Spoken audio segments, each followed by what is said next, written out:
किताब का नाम है कर्म योग, ओशो के शब्द हैं और जो अब मैं पढ़ने वाला हूँ इसमें एक बहुत महत्वपूर्ण बात छुपी हुई है।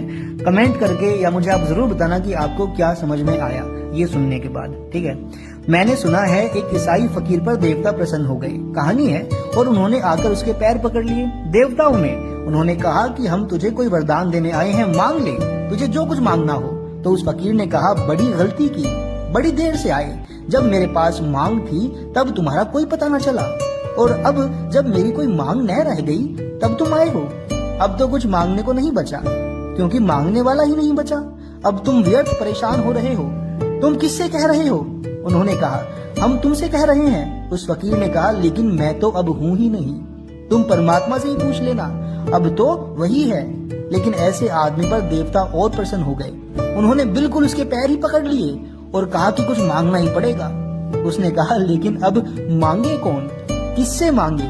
और अगर मैं मांगूंगा तो वो सबूत होगा इस बात का कि परमात्मा पर भरोसा नहीं। जो उसे देना होगा देगा, जो उसे नहीं देना होगा नहीं देगा।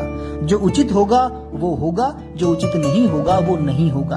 असल में जो होगा वो उचित होगा और जो नहीं होगा वो अनुचित होगा। इसलिए तुम जाओ, तुम गलत आदमी के पास आ गए हो।